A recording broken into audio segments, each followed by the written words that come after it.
بلاول بھٹو کی والدہ بتا رہی ہیں کہ کتنے دنیا کے اندر باہر کے ملکوں میں ان کے بینک اکاؤنٹس ہیں، وہ اس کتاب میں لکھا ہوا ہے. سو بی بی سی کی ڈاکیومنٹریز بنی ہوئی ہیں، بی بی سی نے ڈاکیومنٹریز بنائی ہیں شریف خاندان اور زرداری خاندان کی چوری کے اوپر. تو ان کو ساروں کو پاک کیا جا رہا ہے. این آر او 2 دے کے N R O general Musharraf نے دیا تھا. 4 گنا پاکستان کے قرضے بڑے تھے این آر او 1 کے بعد. لوٹ مار ہوئی تھی. ہم نے اٹھایا تھا وہ بینکرپٹ ملک جو 2018 کو ہمیں ملا تھا کہ جب دیوالیہ نکلا ہوا تھا. اور یہ اب N R O 2 general Bajwa نے دیا ان کو کہ یہ اب آئے ہیں سارے پاک ہو کے، اور آہستہ آہستہ ان کے سارے کرپشن کیسز ختم ہو رہے ہیں. اور ایک ایک یعنی قانون بنائے ہیں انہوں نے نیب امینڈمنٹس میں کہ ایک ایک کی کرپشن معاف ہو رہی ہے. اور افسوس کی بات یہ ہے کہ سلمان شہباز واپس آتا ہے، ہار پہنائے جاتے ہیں اس کو، اور اس کے بعد وہ پوری پریس کانفرنس کرتا ہے کہ کتنا ظلم ہو گیا سلمان شہباز سے. پہلے تو یہ بتاؤ سلمان شہباز کہ آپ کی رمضان شوگر مل کے اندر نوکروں کے پاس 16 ارب روپے 1600 کروڑ روپیہ کیسے ان کے بینک اکاؤنٹس میں آ گیا تھا؟ پھر اگلا جواب دو کہ 4 وہ مارے گئے ہیں، 4 آپ کے گواہ ہارٹ اٹیک سے مرے ہیں، اور جو انویسٹیگیٹ کر رہا تھا ڈاکٹر رضوان وہ بھی ہارٹ اٹیک سے مرا ہے.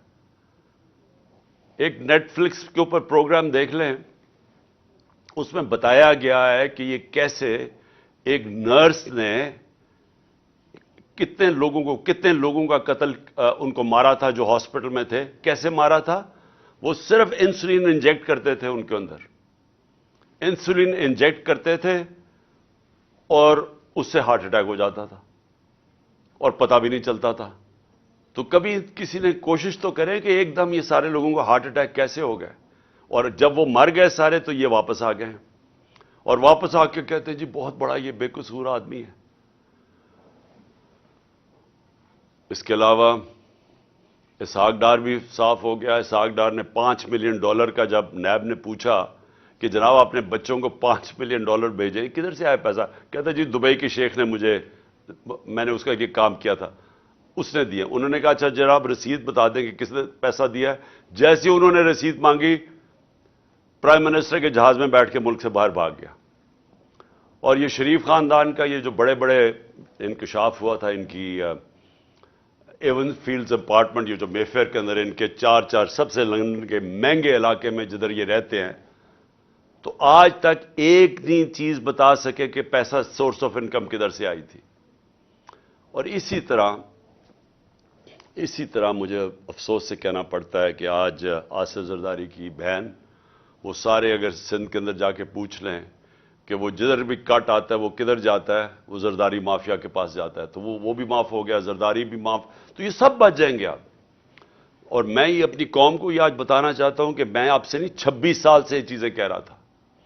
26 سال سے میں کہتا جا رہا تھا کہ کیونکہ پاکستان میں قانون کی حکمرانی نہیں ہے اس لیے کرپشن ہے، کیونکہ قانون کی حکمرانی نہیں ہے اس لیے قبضہ گروپ ہے.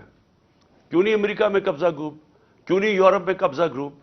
کیوں نہیں لندن میں کسی کے جو بیچارے آپ کے پاکستانی محنت کرتے ہیں ان کی زمینوں پہ کیوں نہیں قبضے ہوتے؟ پاکستان میں آتے ہیں تو کیوں ہوتے ہیں؟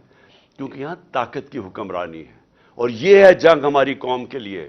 نوجوانوں یہ جنگ ہم لڑ رہے ہیں، انصاف کی تحریک. اب میں دوسرے پہلو پہ آتا ہوں، معیشت کے اوپر. میں نے اس کو پچھلے 2 دن بھی بات کی ہے. میں صرف یہ پھر سے اپنی قوم کو آج کہنا چاہتا ہوں کہ کوئی بھی معیشت کو سمجھتا ہے، سب سے پہلا اصول معیشت کا کیا ہے کہ سیاسی استحکام ہو، پولیٹیکل سٹیبلٹی ہو. معیشت کبھی بھی اس معاشرے میں نہیں چل سکتی جب لوگوں کو، میں اگر انویسٹر ہوں، میں بزنس مین ہوں، جب مجھے یہی اعتماد نہ ہو کہ میں آج پیسہ لگاتا ہوں تو کل کیا ہوگا، مہینے کے بعد کیا ہوگا، 6 مہینے کے بعد کیا ہوگا. انسرٹنٹی جب ہوگی معاشرے میں، کبھی بھی اس معاشرے کے اندر